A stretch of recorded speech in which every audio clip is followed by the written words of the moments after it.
bahwasanya Nabi Sulaiman alaihissalam sedang bepergian menjelajah kawasan di antara langit dan bumi, hingga tibalah ia di samudra yang dalam.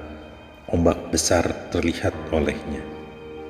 Kemudian ia berikan aba-aba supaya angin berhenti, dan saat itu juga secara serentak angin berhenti mematuhi perintahnya.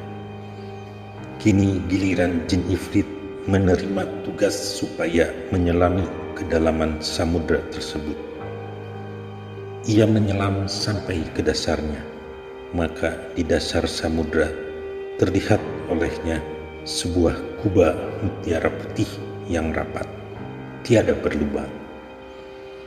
Kemudian jin ifrit membawanya keluar, dan ia serahkan ke hadapan Raja Sulaiman alaihissalam. Raja sangat kagum memandangnya dan berdoa, maka dengan doanya bergeserlah daun pintunya, terbukalah kubah itu, dan lebih mengagumkan lagi ketika di dalamnya terdapat seorang pemuda yang sedang bersujud. Ketika ditanya oleh Nabi Sulaiman, "Siapakah Anda dan dari jenis malaikat, jin ataukah manusia?" Jawabnya, "Aku adalah dari jenis manusia." "Lalu, amal apakah yang dapat mengangkatmu setinggi ini?" Jawabnya, "Dengan berbakti kepada kedua orang tua." Di saat menginjak lanjut usia, ibuku gendong di atas punggungku, dan di saat itulah terdengar ibu berdoa,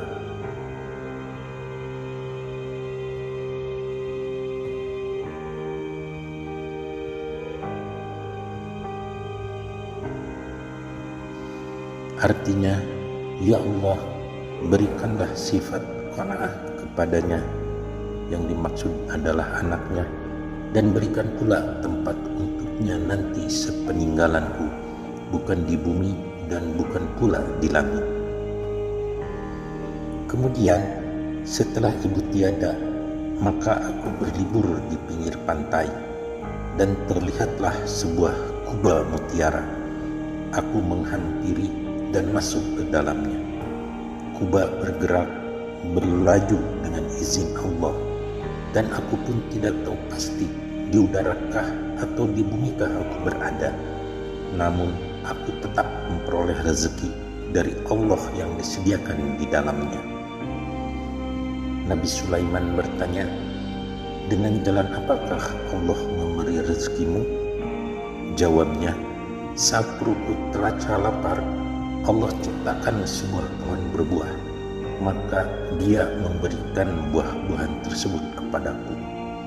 Tanya Nabi Sulaiman lagi, "Lalu minumnya?" Jawabnya, "Saat aku terasa haus, keluarlah dari pohon tersebut air putih melebihi susu, dan manis melebihi madu, serta dingin melebihi salju." Kemudian, "Bagaimana pengetahuan Anda tentang siang dan malam?" Jawabnya, "Ketika terbit fajar subuh, berubahlah kubah menjadi putih warnanya. Dengan ini aku tahu pasti suatu bukti siang hari. Dan saat matahari terbenam, berubahlah kubah menjadi gelap, hingga aku tahu pasti suatu bukti malam hari." Mengakhiri dialognya dengan Raja Sulaiman alaihissalam, ia panjatkan doa kepada Allah Subhanahu wa Ta'ala, lalu menutuplah pintunya, dan pemuda itu menetap di dalamnya seperti semula.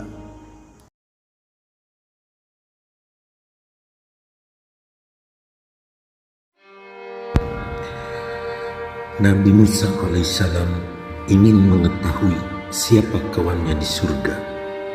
Kemudian ia berkata, "Ya Allah, tunjukkanlah kepada hamba siapakah kawan hamba di surga." Kemudian Allah menjawab, "Pergilah kamu ke kota Anu, dan menujulah ke pasar Anu, maka kamu bakal bertemu dengan seorang pria bakul daging.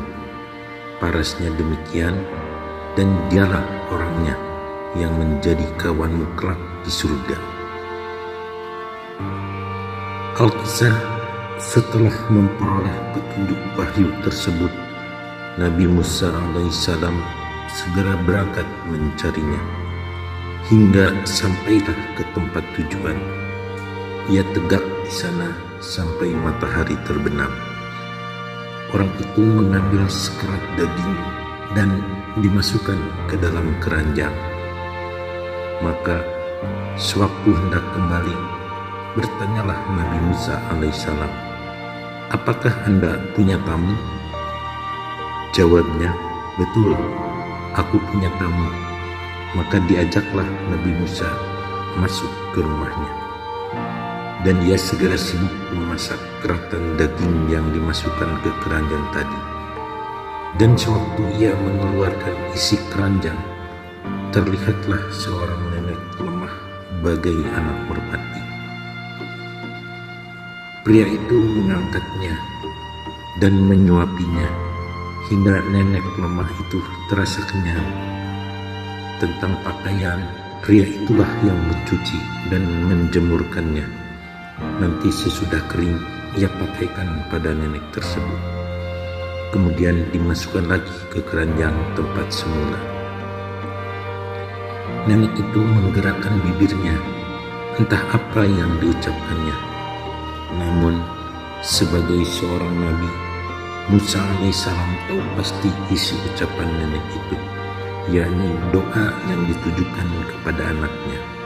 Berikut doanya: Allahumma ij'al ibni jalisa Musa fil jannah. Artinya, ya Allah, tempatkanlah anakku bersama Nabi Musa di surga. Kemudian pria itu mengangkat nenek tersebut, menanggalkannya pada sebatang kayu. Ketika ditanya oleh Nabi Musa, "Kenapa engkau perlakukan seperti itu?"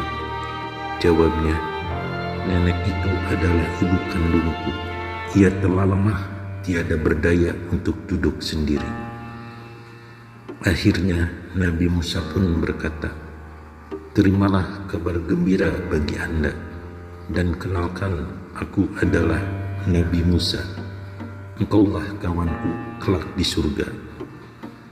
Mudah-mudahan perjumpaan kita nanti di surga dimudahkan oleh Allah Subhanahu wa Ta'ala berkat keagungan asmanya yang bagus dan berkat kemuliaan Nabi Muhammad, makhluk yang paling utama.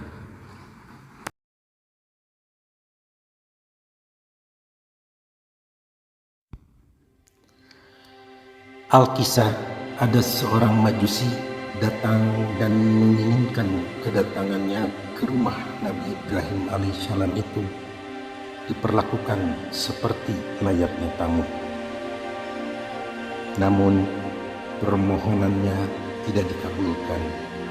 Bahkan Nabi Ibrahim berkata, "Aku tidak mampu menerima Anda berstatus tamu bagiku, kecuali jika Anda melepas agama Anda dan doktrin majusinya."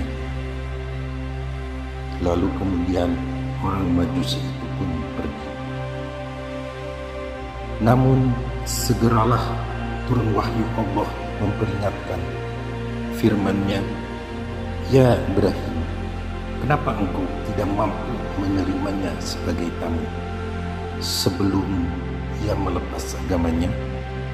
Hal apakah yang memberatkan kamu menerimanya sebagai tamu semalam ini? Aku telah memberinya makan minum selama 70 tahun, padahal ia bersikeras mengingkari." Maka pagi-pagi Nabi Ibrahim berangkat mencari orang Majusi tersebut. Dan setelah ketemu, Ibrahim berjanji kepadanya. Jawab Majusi, "Perkara apakah yang mengubah pendirianmu? Kemarin engkau menolakku, dan kini bahkan mencari-cari diriku." Jawab Nabi Ibrahim, "Sungguh Allah telah mewahyukan kepadaku tentang keinginanmu kemarin. Betulkah Tuhan telah memberikan kemurahan padaku selama 70 tahun, sedangkan aku orang yang tidak tahu diri bersikeras mengingkarinya.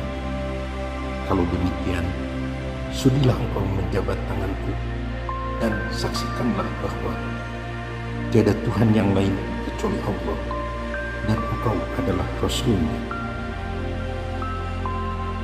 Nabi Shallallahu Alaihi Wasallam bersabda, amal yang paling utama adalah salat 5 waktu dan akhlak terbaik adalah tawadhu. Nyatalah kebenaran Rasul Allah Subhanahu wa Ta'ala.